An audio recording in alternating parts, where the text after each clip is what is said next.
Selamat berjumpa kembali dengan saya Husnul Isyarat,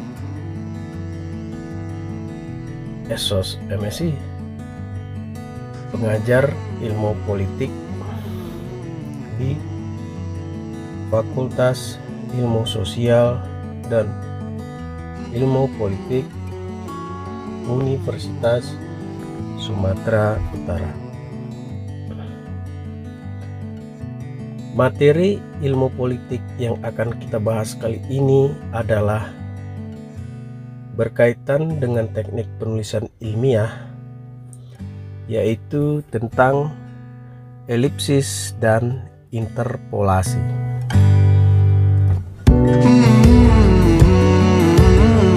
Topik ini masih ada kaitannya dengan topik tentang membuat kutipan. Sebagaimana yang telah kita bahas sebelumnya, kutipan adalah gagasan, ide, pendapat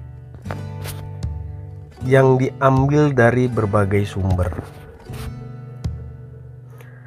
di mana proses pengambilan gagasan itu disebut mengutip.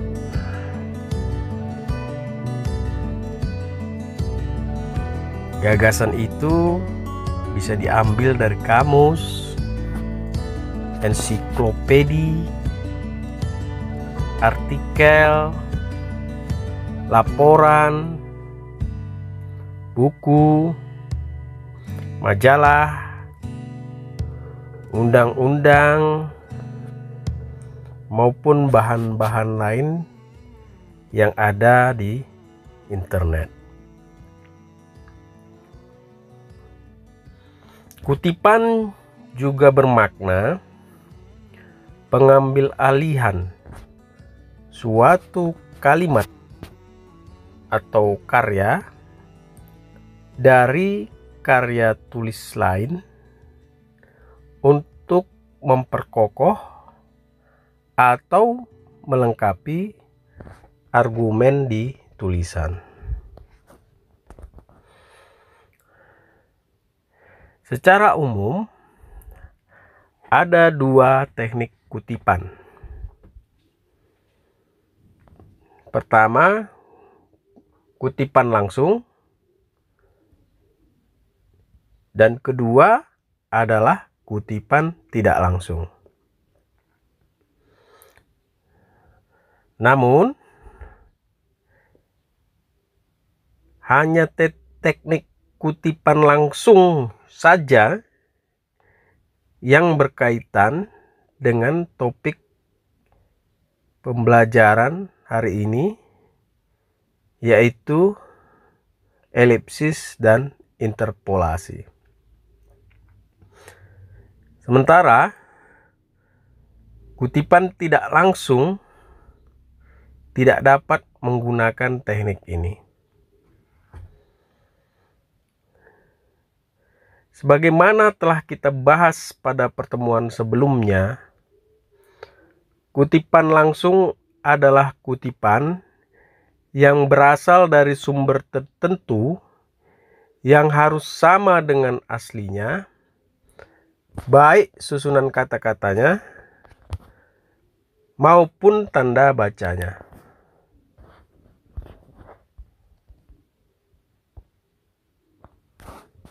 Penggunaan kutipan biasanya dilakukan di dalam tubuh tulisan. Ada pula penggunaan kutipan di dalam catatan kaki, kutipan ucapan lisan, dan kutipan langsung pada materi. Meski demikian, dalam mengutip hasil karya orang lain dengan menggunakan teknik kutipan langsung tadi, teknik elipsis dan interpolasi ini tidak selalu juga digunakan oleh seorang penulis. Hal ini disebabkan karena penggunaannya sesuai dengan kebutuhan si penulis dan kondisi kutipannya. Lain hal jika ada sebuah kalimat yang mau dikutip, namun dianggap terlalu panjang dan kalimatnya tidak efektif. Atau menurut si penulis dapat dipersingkat tanpa mengubah substansi dan maknanya. Maka teknik elipsis dapat digunakan sebagai solusi untuk mengatasi masalah ini.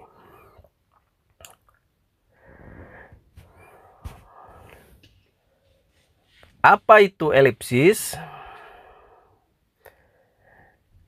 Elipsis adalah penghilangan kata, frasa, kalimat, bahkan paragraf pada bagian awal, tengah, dan akhir kutipan yang ditandai dengan titik yang berjarak satu spasi seperti ini ya. Bisa dilihat bentuknya adalah titik. Dan itu titiknya rapat. Jadi spasi, titik, spasi.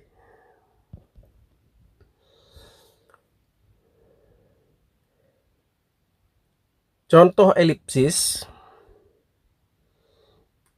Anda bisa melihat pada gambar.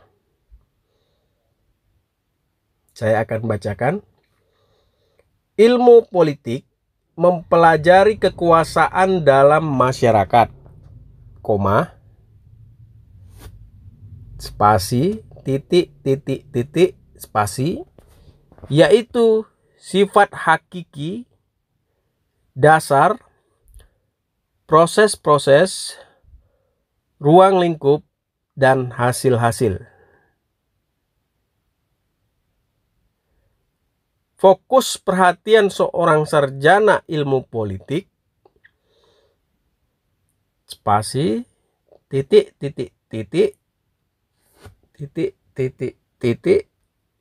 tertuju pada perjuangan untuk mencapai atau mempertahankan kekuasaan, melaksanakan kekuasaan, atau pengaruh atas orang lain, atau menentang pelaksanaan kekuasaan itu.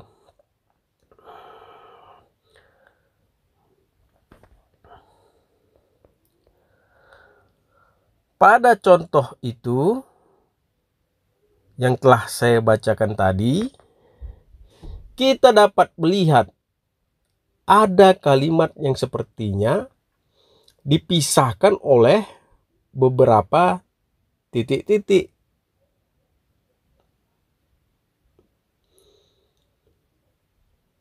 Jika kita melihat bentuk kutipan seperti ini, seperti tadi itu ya, seperti yang bisa dilihat di gambar, maka ini adalah merupakan implementasi teknik elipsis. Kalau kita melihat pada contoh tersebut, dapat kita lihat ada dua elipsis di situ. Elipsis pertama ada pada kalimat pertama, yaitu ilmu politik mempelajari kekuasaan dalam masyarakat, yaitu sifat hakiki, dasar, proses-proses, ruang lingkup, dan hasil-hasil. Kalau kita lihat titik-titik tersebut, artinya ada kalimat atau kata yang dihilangkan dan digantikan dengan titik-titik. Simbol titik-titik sebanyak 3 kali.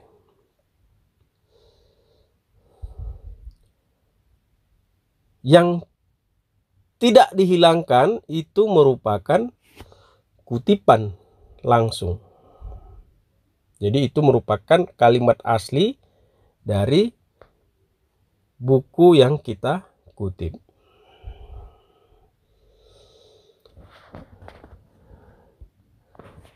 Elipsis yang berikutnya nampak pada kalimat yang kedua, yaitu fokus perhatian seorang sarjana ilmu politik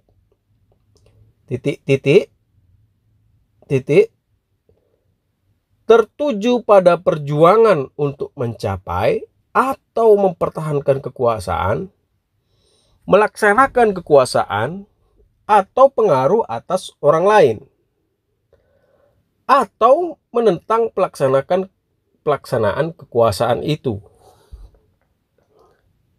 Nah, pada kalimat ini juga ada kalimat atau kata yang dihilangkan dan digantikan dengan titik.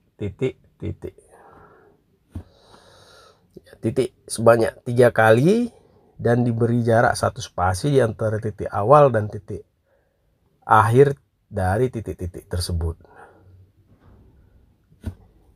Jadi sederhana, elipsis itu bisa Anda lihat dari adanya penghilangan kata, frasa, kalimat, bahkan paragraf pada bagian awal, tengah, dan akhir kutipan yang itu ditandai dengan titik.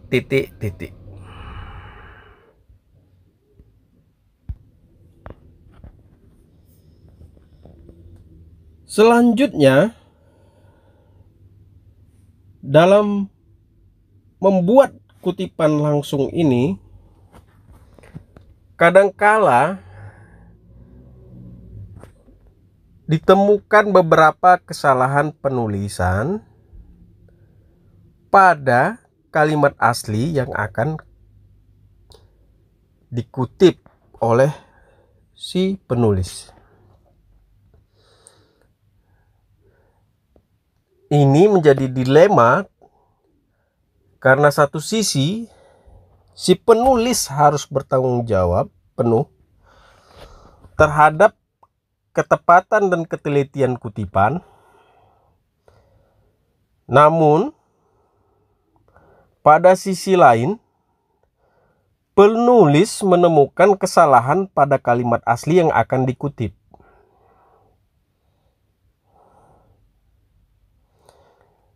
Nah, pertanyaannya adalah apa yang harus kita lakukan jika kita menemukan kasus seperti itu?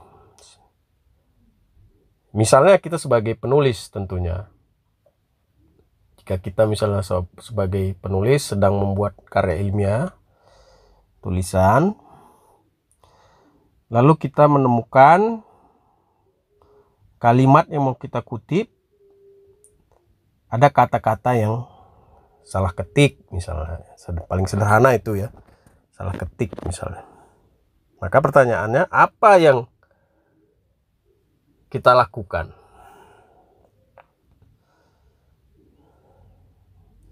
Apakah kita perbaiki kesalahan ketik itu, atau kita biarkan saja?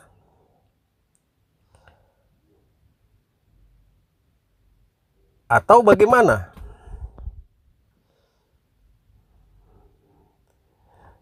Ingat, prinsip mengutip dengan kutipan langsung,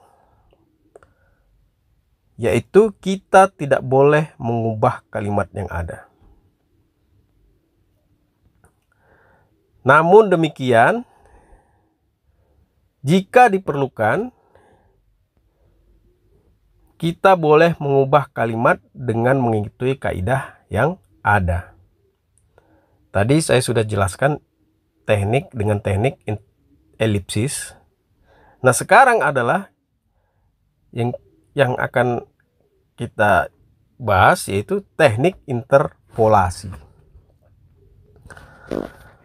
Apa itu interpolasi? Interpolasi adalah koreksi atas kutipan asli yang mensyaratkan bahwa perubahan editorial ditempatkan dalam tanda kurung persegi.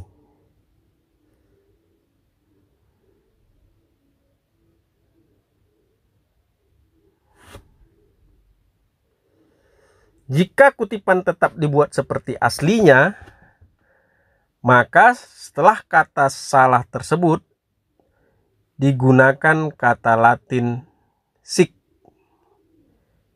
yang berarti demikian adanya.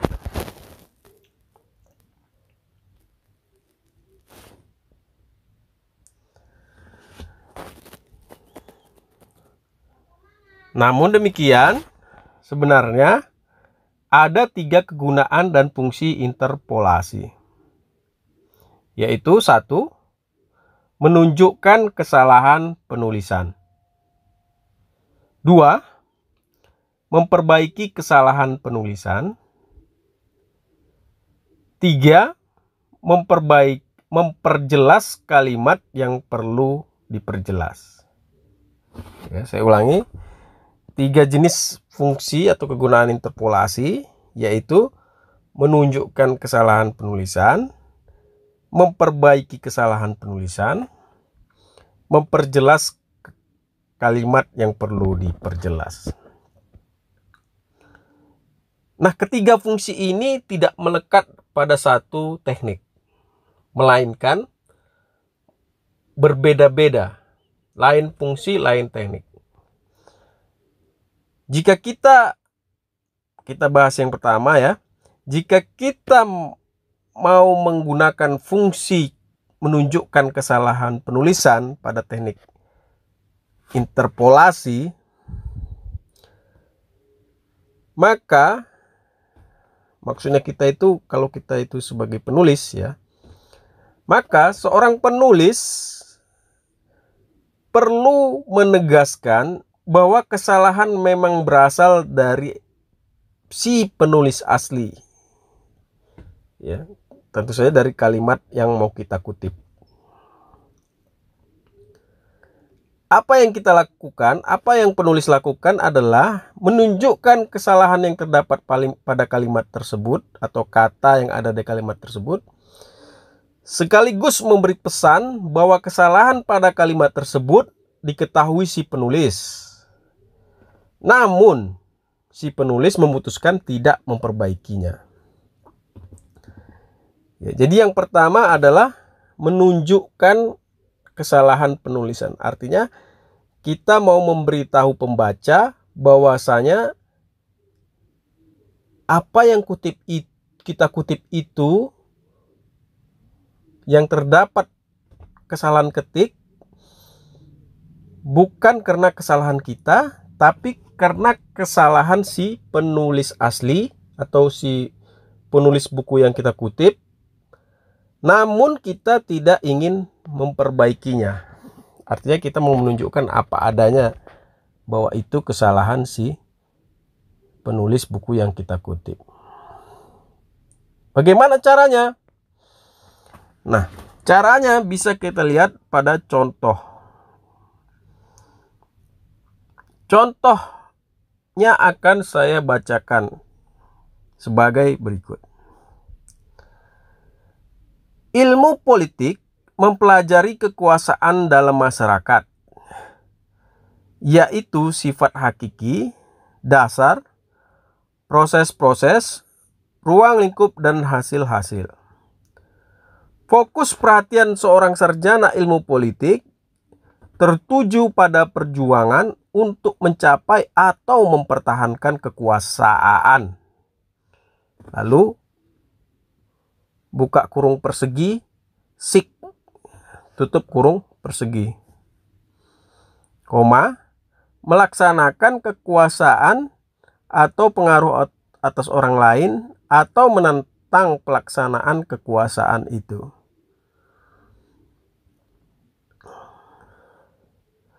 Kalau kita lihat contoh ini,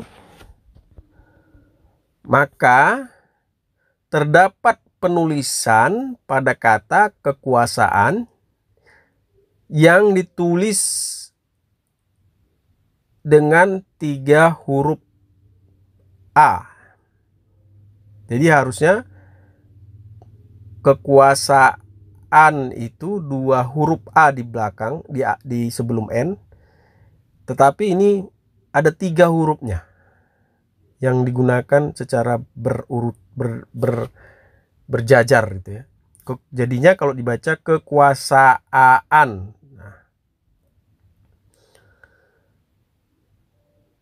Nah, pada contoh itu kita bisa melihat setelah kata yang salah tadi, di situ ada buka kurung tutup, terus ditulis ada tulisan sik, lalu tutup kurung persegi.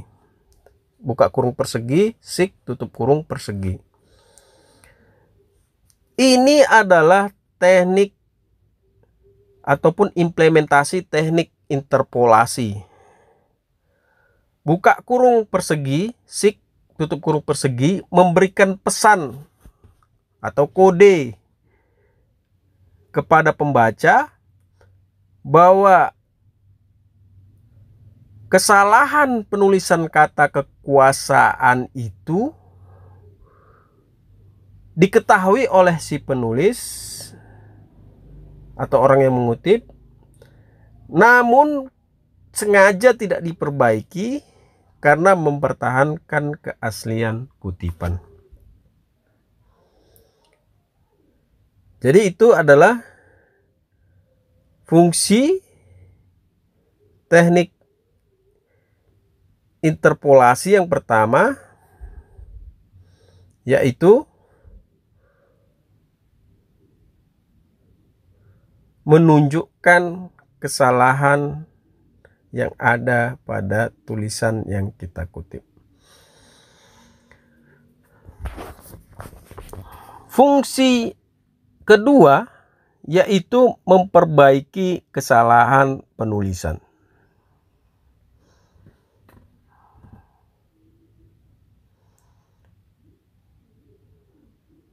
Dalam teknik interpolasi yang kedua ini, fungsi yang kedua ini,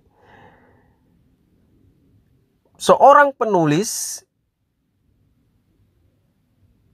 bisa menegaskan bahwa ada kesalahan penulisan dari kalimat yang dikutip. Lalu, dia memperbaiki kesalahan penulisan tersebut. Namun, perlu diingat bahwa kata-kata yang salah tersebut tidak boleh dihapus.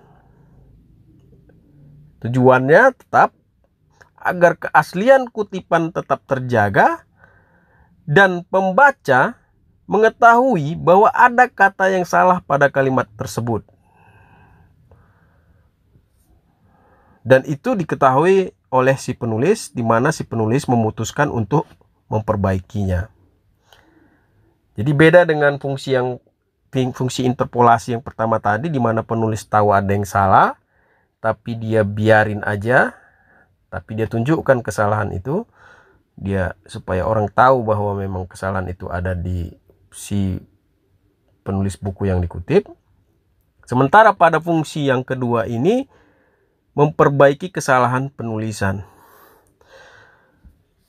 di mana si penulis tahu ada kesalahan dari kutipan yang dia kutip, tapi dia memutuskan untuk memperbaiki kesalahan penulisan itu, ya, tanpa menghapus kata yang salah tadi. Misalnya yang dihapus tadi kan kekuasaan, lalu dihapuslah 1 huruf. Nah, itu kan cara yang paling umum dilakukan, ya. Tetapi dalam kaidah penulisan ilmiah itu tidak dibenarkan. Yang benar adalah kalau kita ingin memperbaiki, maka contohnya seperti ini. Ilmu politik mempelajari kekuasaan dalam masyarakat yaitu sifat hakiki, dasar, proses-proses, ruang lingkup, dan hasil-hasil. Fokus perhatian seorang sarjana ilmu politik tertuju pada perjuangan untuk mencapai atau mempertahankan kekuasaan, buka kurung persegi, kekuasaan, tutup kurung persegi, melaksanakan kekuasaan atau pengaruh atas orang lain atau menentang pelaksanaan kekuasaan itu.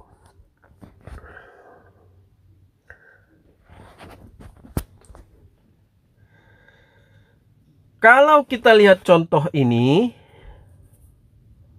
maka terdapat kesalahan penulisan kata kekuasaan. Ya, sama, contohnya tetap sama yang tadi ya, cuman pada kasus ini kalau tadi kita hanya menuliskan sik dalam tanda buka kurung dan buka kurung persegi, tutup kurung persegi, maka yang sekarang kita lakukan adalah menunjukkan kata yang benar ya, atau mengetikkan kata yang benar.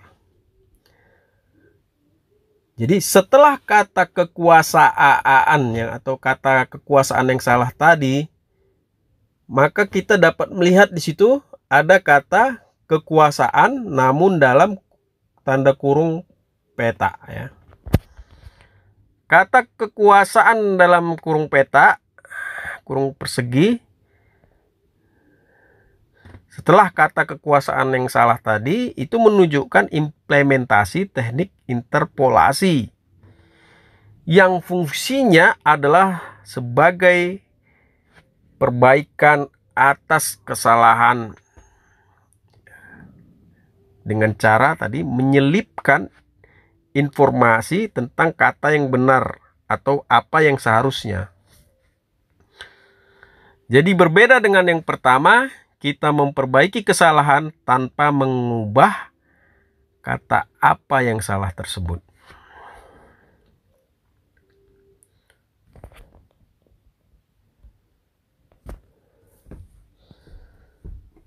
Ketiga, memperjelas kalimat yang perlu diperjelas dengan menambahkan atau menyisipkan kata. Jadi seorang penulis dalam hal ini berupaya memperjelas kutipannya karena dirasa kutipan tersebut memerlukan penambahan kata agar maknanya lebih mudah diketahui pembaca. Namun perlu diingat, prinsipnya adalah keaslian kutipan harus dipertahankan atau tetap dijaga.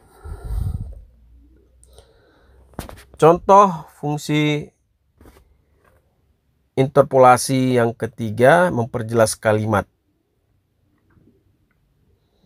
dengan menambahkan kata. Berikut ini adalah contohnya. Anda bisa lihat ya di layar.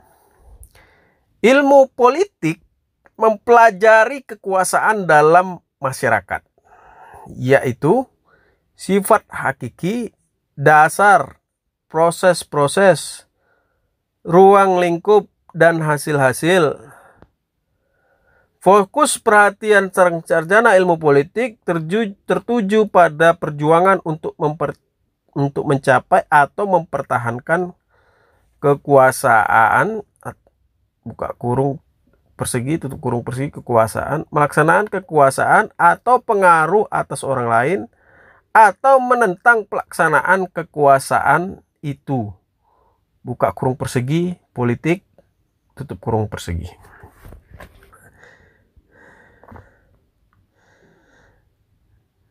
Dari contoh itu atau kalimat yang saya bacakan tadi, di situ ada dua interpolasi sekaligus digunakan.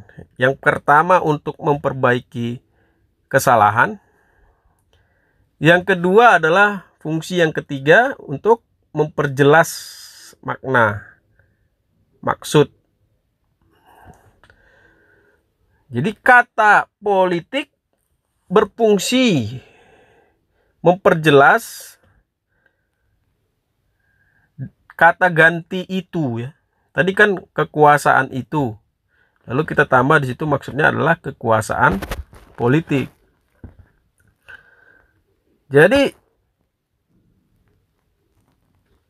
ini digunakan jika diperlukan. Misalnya seringkali dalam satu karya ilmiah ataupun dari suatu informasi yang mau kita kutip, kalimat yang mau kita kutip, itu menggunakan kata ganti. Misalnya di paragraf pertama dia menyebut nama. Misalnya saja dia sebut namanya Budi. Lalu di kalimat berikutnya tidak lagi digunakan kata Budi melainkan dia. Dia atau beliau dan lain-lain, kata ganti banyak sekali. Nah, setelah kata ganti dia tadi, kita bisa memasukkan tanda buka kurung persegi, masukkan namanya.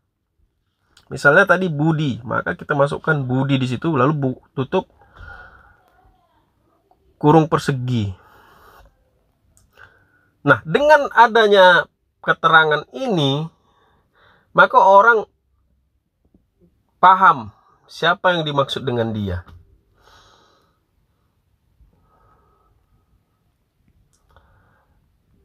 Ya, jadi ini tentu dengan pertimbangan kalau diambil semua paragraf, mungkin jadinya terlalu panjang kalau misalnya sampai 5 paragraf yang dikutip. Padahal poin yang mau diambil hanya beberapa kalimat saja, sementara terpisah kalimat itu terpisah dengan kalimat yang menyebutkan nama di atas misalnya. Seperti itu ya. Contoh lain misalnya kata ganti kelompok mereka. Ini bisa kita ganti dengan nama lembaganya. Misalnya mereka yang kita maksudkan siapa? Anggota Dewan Perwakilan Rakyat dari fraksi Partai Nasional misalnya. Atau bisa juga memberi keterangan terjemahan kata dari bahasa asing ya, atau bahasa daerah. Misalnya ada satu kata yang berbahasa asing, lalu kita mau buat di situ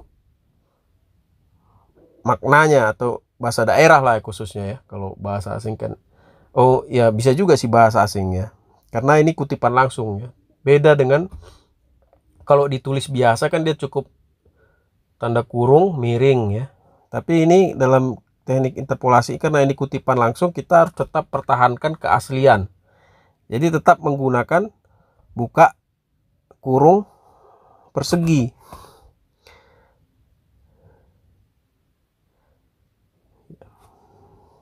Jadi fungsi yang ketiga ini yaitu memperjelas ya. Jadi dengan dimasukkannya tadi kurung persegi dengan kata penjelas, maka kutipan itu menjadi lebih bermanfaat. Ya, meskipun sebenarnya dalam membuat kutipan, dalam mengutip ya, ketika kita membuat karya tulis, tetap aja kita perlu membuat narasi di bawah. Sebenarnya bisa juga kita buat narasi di bawah itu ya, di paragraf yang menggunakan bahasa kita sendiri. Ya, tapi tentu ada kelebihannya jika kita membuat kutipan itu secara clear maksudnya ya, secara jelas apa yang dimaksudkan. Kalau tidak menyebut nama, maka kita bisa memperjelasnya seperti itu. Jadi dengan penjelasan tentang fungsi interpolasi yang ketiga ini, maka penjelasan tentang elipsis dan interpolasi sudah selesai. Kesimpulan penjelasan tentang penggunaan teknik elipsis dan interpolasi ini adalah bahwa karya ilmiah itu ditulis dengan seperangkat aturan penulisan yang cukup ketat. Maknanya apa? Maknanya seorang penulis atau ketika Anda akan menulis dengan menggunakan teknik kutipan langsung, maka Anda tidak boleh secara sembarangan mengubah kutipan atau kalimatnya, kalimat yang dikutip itu. Anda hanya boleh mengubah itu dengan teknik yang sudah ada, yaitu elipsis dan interpolasi yang terdiri dari 3 fungsi tadi. Interpolasi ya, fungsi sebagai menunjukkan kesalahan,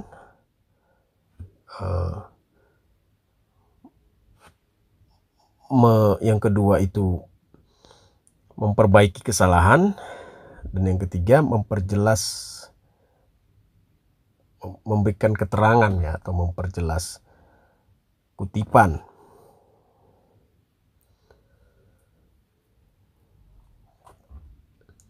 Oleh sebab itu, pemahaman tentang elipsis dan interpolasi ini merupakan sesuatu yang diperlukan bagi mahasiswa ataupun seseorang yang akan membuat karya ilmiah. Sehingga proses penulisan karya ilmiah tersebut dilakukan sesuai aturan ataupun sesuai dengan kaidah yang ada. Demikian penjelasan materi tentang membuat elipsis atau materi tentang elipsis dan interpolasi. Tentu saja masih banyak hal yang belum terjelaskan dalam kesempatan video ini. Oleh sebab itu, jika ada yang ingin diskusikan, silakan sampaikan dalam komentar pada materi video ini ataupun mendiskusikannya pada media lainnya. Terima kasih atas perhatiannya. Sampai jumpa lagi pada materi berikutnya.